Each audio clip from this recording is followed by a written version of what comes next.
Madame Osmond, bonjour. Donc, merci de nous recevoir à Pôle emploi. Donc, on vous a sollicité dans le cadre d'une petite vidéo diffusée pour les élèves de service hôtelier, hein, pour qu'ils connaissent un petit peu les facteurs d'emploi, si je puis dire, en termes de recrutement. Donc, je vous laisse vous exprimer si vous voulez bien.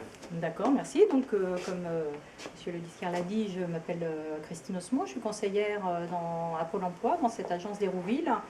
Et je suis conseillère donc entreprise auprès des hôtels et des restaurants. On m'a demandé de vous présenter un petit peu le marché du travail dans ce secteur-là. Et je voudrais resituer les emplois du secteur, tout d'abord, dans son contexte économique du tourisme. C'est important pour trois raisons. La première raison, c'est que le tourisme dans notre région de Basse-Normandie est dynamique et donc ce dynamisme va favoriser les emplois dans l'hôtellerie. On a la chance d'être en bord de mer, là, hein, voilà, c'est merveilleux. En bord Bien de sûr, mer, avec tout à un fait. patrimoine Absolument. attractif. Tout à fait. Voilà.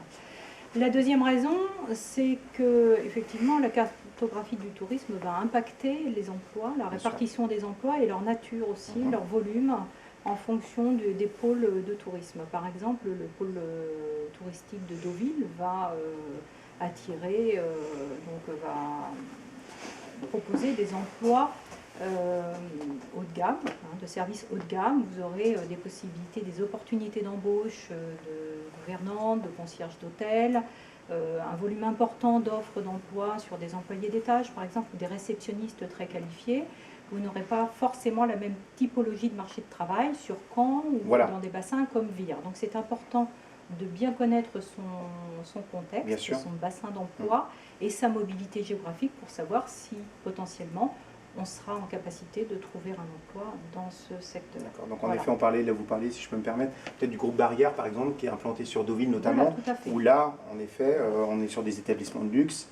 Hein, donc c'est ce que vous expliquez finalement, la différence entre la femme de chambre, j'ai envie de dire, d'un hôtel de Caen, d'un 2 étoiles et d'un 5 étoiles sur Deauville. Voilà, sachant que sur Caen, les hôtels 4 étoiles absolument, tout à fait. Ne sont pas très nombreux. Absolument, on se comprend. Voilà. La troisième raison, c'est que dans tous les métiers du tourisme, on a des compétences à développer qui sont très importantes et qui tournent autour de la relation client et qui vont pouvoir vous permettre de changer de métier parce que vous aurez ces compétences transverses qui vont pouvoir vous permettre de réaliser des tâches auprès de la clientèle. Et ça, c'est un facteur primordial dans le cadre de l'embauche que d'être en capacité d'assurer, de maîtriser la relation client. De la même façon, si vous venez d'un autre métier du tourisme, vous aurez cette capacité à intégrer les métiers de l'hôtellerie parce que vous aurez ces compétences. C'est pour ça que je souhaitais le resituer dans son environnement touristique. Voilà. Alors, quelles sont les opportunités d'embauche auxquelles nous sommes confrontés? Donc, pour vous donner un ordre de grandeur, les offres d'emploi proposées par l'hôtellerie-restauration tourne autour de 10% en termes de volume par rapport à l'ensemble des offres recueillies. D'accord, 10%. Ce qui est important ou pas? Oui, c'est important, c'est réellement important. Si on compare à peu près, je ne sais pas, c'est par rapport au bâtiment par exemple. Alors là, vous me posez une colle parce que je ne les ai pas en tête. D'accord, non mais il n'y a pas de souci, mais c'est important. Non mais clairement en termes de tendance, le marché est beaucoup plus actif aujourd'hui d'activité d'emploi que sur le bâtiment. D'accord. Voilà, Un exemple. Très bien, c'est très bien. Au sein de ces offres,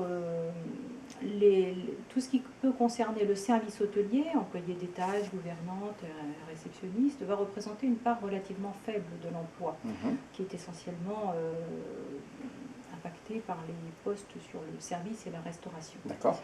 On est à peu près à 3% de volume sur la réception et 6% sur les postes en étage. D'accord.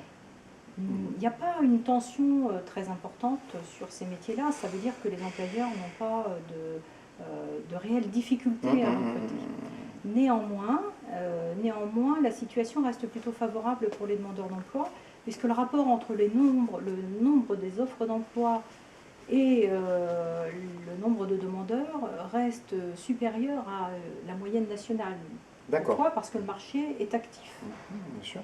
Il est actif, le secteur est dynamique et il y a une saisonnalité qui permet effectivement de ne pas rester écarté trop longtemps de l'emploi. Donc quelqu'un finalement, j'ai envie de dire, qui a envie de travailler dans l'hôtellerie aujourd'hui, a des possibilités.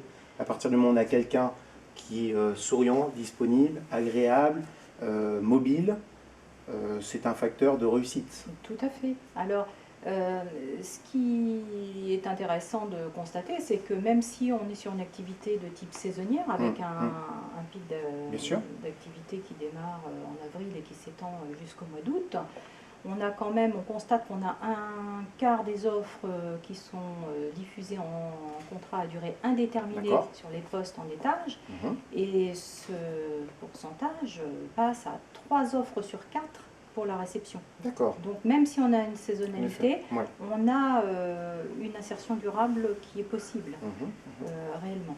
Hein. Et d'autant plus qu'il faut savoir qu'un contrat court peut déboucher sur une embauche durable et elle ne va pas être comptabilisée parce que de ce fait, on n'a pas de nouveau une diffusion d'offres d'emploi, puisque simplement on transforme une embauche de courte durée en emploi durable. Bien sûr. Donc ça, c'est quand même très intéressant. On parlait de saisonnalité, on disait fin août, après il y a le festival du film américain, je pense à Deauville notamment, oui, tout à sur fait. 7 ans. Tout à fait. Il y a parfois aussi d'autres vacations, des extras ou des choses comme ça, on peut solliciter les gens dans le cadre d'un groupe qui viendrait sur un hôtel. Oui, tout à fait. C'est pour ça que le dynamisme de l'activité impacte directement le développement de l'emploi dans ces secteurs-là. Oui, c'est parfait. Alors, ce qui est intéressant aussi de constater, c'est que sur ces emplois-là, on a quand même la moitié des embauches dans les métiers de service d'étage qui se fait sur des personnes qualifiées, niveau CAP ou BEP. On passe à 70% à peu près de personnes qualifiées à bac et plus sur la réception. Hein. Donc la formation est un atout d'intégration réel. Les langues sont importantes, je peux pas le souligner. Alors effectivement, il y a des caractéristiques l'apprentissage des langues. Des postes sur la réception qui sont importantes. Sur le... On peut couper là, j'ai un trou.